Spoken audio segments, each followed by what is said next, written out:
Hi வணக்கம் உறவுகளே. இன்று திருமண நாள் பிறந்த நாள் காணும் அனைவருக்கும் என் அன்பான வாழ்த்துக்கள்பா. இன்னைக்கு சென்னையில கிளைமேட் பாத்தீங்கன்னா இருட்டிட்டு இருக்கு, மழை வர மாதிரி இருக்கு, அப்புறம் வெயிலும் வருது. இந்த கிளைமேட்டுக்கு வந்து ஒரு சூப்பரான காரசாரமான ஒரு டிஷ்ஷு சாப்பிட்டா சூப்பரா இருக்கும்னு தோணுச்சு. அதனால பாத்தீங்கன்னா என்னுடைய ஸ்டைல்ல சூப்பரா எறா வறுவல் பண்ணலான்னு வந்திருக்கேன். இன்னைக்கு சூப்பரா பெரிய எறா கிடைச்சதுப்பா. ஃப்ரெஷ்ஷா இதை கிளீன் பண்ணி வாஷ் பண்ணி வச்சிருக்கேன். வாங்க இப்போ எப்படி செய்யலான்னு பார்க்கலாம். கடாய் எடுத்து வச்சுட்டேன், ஸ்டவ் பற்ற வச்சுக்கலாம். இந்த கடாயில இருக்க ஈரம் வந்து காயிட்டும்.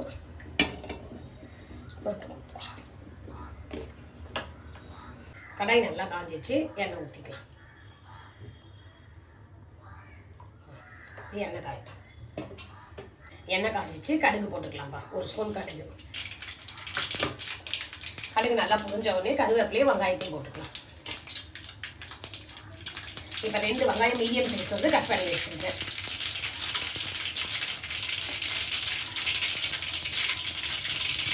ஒரு மிச்சி வெங்காயத்தை போட்டுக்கலாம்.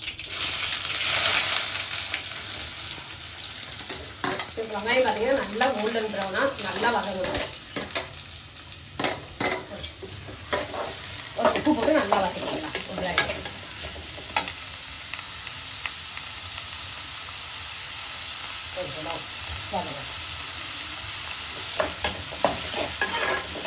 ஒரு 5 மினிட்ஸ் ஆகும் நல்லா வதங்கிறதுக்கு. அதுக்கு டைம் எடுக்கணும்.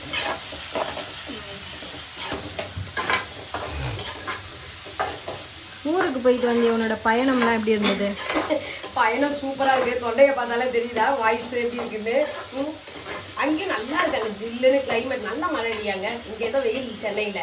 அங்கே ஊரில் நல்லா நம்ம போன நேரத்தில் இருந்து மழை தான், கரண்ட் வேற இல்லை. எப்படியா இருந்தாலும் சூப்பராக இருந்தது ஜில்லுன்னு. இன்னும் அந்த இதுதான் சரியாகலை. வாய்ஸ் இன்னும் கிளியராக வரல எனக்கு. அம்மாவெல்லாம் பார்த்துட்டு வந்தேன். கூட தாய் மாமா வீடு எல்லாம் பக்கத்துலேயே இருந்தாங்க. அது மட்டும் இல்லாமல் எல்லாருமே எனக்கு எல்லாம் வாங்கி கொடுத்துருக்காங்க. அதுதான் எனக்கு பெரிய சந்தோஷமா இருக்கு. அது அடுத்த வீடியோவில் காமி என்னெல்லாம் எடுத்துகிட்டு வந்தேன்னு. எடுத்துகிட்டு வந்தேன்க்கா. அங்கே பார்த்தீங்கன்னா நான் போகிற அன்றைக்கி பார்த்தீங்கன்னா நான் செவ்வாய்க்கிழமை போனேன்னா ஊருக்கு. எப்பவுமே ஊரில் வந்து வேலைக்கிழமைனா சந்தை வரும். அந்த சந்தை எப்படின்னா நாங்கள் இருக்கிற இடம் தான் மெயின் ஏரியா. அதில் இருக்க சின்ன சின்ன கிராமம்லாம் என்ன பண்ணுவாங்கன்னா அவங்க வீட்டில் வளர்ந்த காய்கறிகள், விவசாயம் பண்ணுறாங்க இல்லையா, காய், கத்திரிக்காய், வெண்டைக்காய் இதெல்லாம் எடுத்துகிட்டு வந்துருந்தாங்க. தெரிஞ்சவங்களாம் எனக்கு வந்து சும்மாவே கொடுத்தாங்க. எனக்கே ஒரு மாதிரி ஆயிடுச்சு. உன்னை பார்த்தே ரொம்ப நாள் ஆயிடுச்சுமான்னு சொல்லிட்டு அவங்கவுங்க எல்லாம் கொடுத்துருக்காங்க. பார்த்தவங்களாம் எனக்கு அதெல்லாம் உங்களுக்கு காட்டுறேன் நான் வீடியோவில். அது ஒரு சந்தோஷம் எனக்கு. வதங்கணுமா? வதங்கணும், இன்னும் வதங்கணும். இது எவ்வளோக்கு எவ்வளோ நல்லா வதங்குதோ அப்போ தான் அந்த இறால நல்லா எல்லா காரமும் ஊறி அது டேஸ்ட் வந்து வேறு மாதிரி இருக்கும். நம்ம போட்ட வெங்காயம் பார்த்தீங்களா நல்லா வதங்கிடுச்சு. இந்த நேரத்தில் இஞ்சி பூண்டு பேஸ்ட் வந்து ஆட் பண்ணிக்கலாம். 1 ஸ்பூன் எடுத்து வச்சுருக்கேன் இஞ்சி பூண்டு பேஸ்ட். இதை போட்டு நல்லா ஒரு கலரிட்டு உடனே வந்து நம்ம தக்காளியும் போட்டுக்கலாம். ஆயில் வச்சு ஒரு கலர். வெங்காயத்தோட இஞ்சி பூண்டு பேஸ்ட் நல்லா மிக்ஸ் ஆகிடுச்சு. இந்த நேரத்தில் தக்காளி போட்டிருக்கேன். சின்ன தக்காளி, மீடியம் தக்காளி 2 தக்காளி கட் பண்ணி வச்சுருக்கேன். தக்காளியும் வெங்காயம் இஞ்சி பூண்டு பேஸ்ட்டு எல்லாம் ஒன்றா வதங்கி அப்படியே மிக்ஸ் ஆகணும். சொப்பு மாதிரி வரணும். அது வரைக்கும் இது நல்லா வதங்கணும். இது வதங்கிறது தான் டைமே. அது வதங்கிறது கொஞ்சம் இருக்கும். வதங்கட்டும், டைம் கொடுக்கணும். இப்போ நம்ம போடுற வெங்காயம், தக்காளி, இஞ்சி பூண்டு பேஸ்ட்லாம் பார்த்தீங்களா ஒன்றா மிக்ஸ் ஆகி நல்லா வதங்கிடுச்சு. எண்ணெயும் பிரிஞ்சு வருது. இந்த நேரத்தில் நம்ம காரத்துக்கு மசாலா ஆட் பண்ணிக்கலாம். பார்த்தீங்கன்னா 1 ஸ்பூன் மஞ்சள்தூள், அப்புறம் வந்து ஒரு 2 ஸ்பூன் மிளகாத்தூள் போட போகிறேன். இது பார்த்தீங்கன்னா வீட்டில் அரைச்ச மிளகாத்தூள். இப்போ மாமியை அரைச்சி கொடுத்தாங்க இல்லையா, எப்போவுமே எனக்கு ஆயா தானே எல்லாம் வாங்கி அரைச்சி கொடுப்பாங்க. இப்போ ஆயாவுக்கு உடம்பு முடியலன்னு சொல்லிட்டு மாமி பண்ணியிருக்காங்க.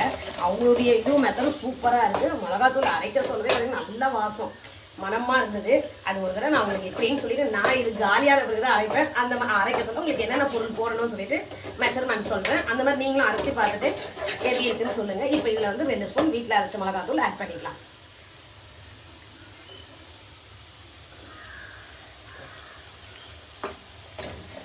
நல்லா இப்போ வந்து இதனுடைய பச்சை வாசனை போனோம். அது வரைக்கும் கலரி சொல்லிடுது. நல்லா கலராக இருக்கா?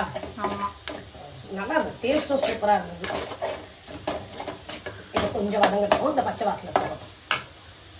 போட்ட மசாலாலாம் பார்த்தீங்களா அதுவும் வதங்கி நல்லா எண்ணெய் பிரிஞ்சு வருது. இந்த நேரத்தில் வந்து நம்ம ஹீரோயின் சொல்லாமா ஹீரோ சொல்லாமா இவங்கள நல்லா சூப்பரா பெருசு பெருசா வருது. ஹீரோவே ஹீரோதே சொல்லிடலாமா, அப்பா வாங்கி கொடுத்தாரு அதனால. சரி, இப்போ இதை எடுத்து நம்ம உள்ள போட்டுக்கலாம். இந்த பெரிய பெரிய இறாவில் வந்து நம்ம சிக்கன் 65 பண்ற மாதிரி 65 மசாலா போட்டு பண்ணலாம், அது சூப்பரா இருக்கும். ஆனா உங்க அப்பாவுக்கு தான் இறா தொக்கு தானே பிடிக்கும் வறுக்கிறது, அதனால இன்னைக்கு இதை செஞ்சிடலாம். இன்னொரு தடவை வாங்கிட்டு வர சொல்லி சிக்கன் 65 மாதிரி பண்ணலாம், அது சூப்பரா இருக்கும். இப்போ இது இறாவையே நல்லா கலரி விடணும். இவங்க கொஞ்சம் வதங்க சொல்லி கொஞ்சம் தண்ணி வரும் இறாவில் இருந்து. அதுக்கப்புறம் அது கொஞ்சம் சுண்ண பிறகு நம்ம ஒரு 1/2 டம்ளர் தண்ணி ஊற்றி மூடி வச்சிடணும். ஒரு 10 மினிட்ஸ்லேயே இந்த இறா வந்து நல்லா சாஃப்டாக வந்துடும்.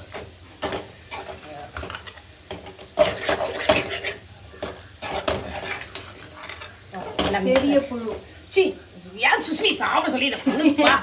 மோசமானது இது ஏதாவது. ஏன்னா இவளுக்கு வந்து வெறும் சிக்கன் தாங்க பிடிக்கும், சிக்கனு மீன் பிடிக்கும். அதனால மட்டன் செஞ்சா ஒரு மாதிரி சொல்லுவாங்க, இறா செஞ்சா ஒரு மாதிரி சொல்லுவாங்க. அவங்களுக்கு பிடிக்காத விஷயத்த பார்த்தா இது வேற ஊர்ல இருக்க ஒரு பூச்சி வேற சொல்லும் அது பொண்ணு. சொல்ல செய்வேன் மத்தவங்களுக்கு பிடிக்கும்ல, அப்புறம் அவங்க திட்டுவாங்க. ஆமா, அப்படி எல்லாருமே பிடிக்கும். அது சாப்பிடல, அதனால உங்களுக்கு தெரியல அதோடைய டேஸ்ட் என்னன்னு. இப்போ இறாவும் நல்லா வதங்கிடுச்சு. இப்போ இந்த நேரத்தில் ஒரு 1/2 டம்ளர் தண்ணி ஊற்றிக்கலாம்.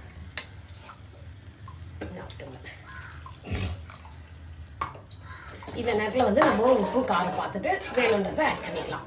இப்போ இது ஒரு 5 மினிட்ஸ் அதே ஹை ஃப்ளேம்லேயும் ஒரு 5 மினிட்ஸ் இது சுண்ணியே வச்சுட்டு நம்ம பண்ணோன்னா சூப்பராக மசாலா எல்லாமே இறால ஊறி சூப்பராக வரும்.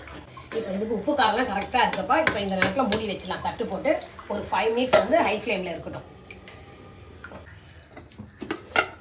பார்த்தீங்களா, சூப்பரான இறா வறுவல் ரெடி ஆயிடுச்சு. 5 நிமிஷம் வந்து ஹைலையும் 5 நிமிஷம் சிம்லேயும் வச்சா இந்த மாதிரி நல்லா சுருண்டு வந்துருப்பா. இந்த நேரத்தில் நம்ம கொத்தமல்லியை தூவி இறக்கிட வேண்டியதுதான். கொத்தமல்லி தூவிக்கலாம்.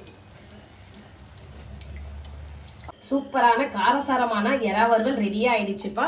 இந்த மாதிரி நான் சொன்ன மெத்தட்லயே சிம்பிளான இதுதான். வெங்காயம், தக்காளி, இஞ்சி பூண்டு பேஸ்ட், நம்ம வீட்டில் இருக்க மிளகாத்தூள் மட்டுமே போட்டு பண்ணாலே போதும். சூப்பரான டேஸ்ட்ல உங்களுக்கு கிடைக்கும். செஞ்சு பார்த்துட்டு எப்படி இருக்குன்னு சொல்லுங்க. அது அப்படியே அம்மா சேனலுக்கு லைக் பண்ணுங்க, ஷேர் பண்ணுங்க, சப்ஸ்கிரைப் பண்ணுங்க. மறக்காம செஞ்சு பார்த்துட்டு கமெண்ட் சொல்லுங்கப்பா எப்படி இருக்குன்னு.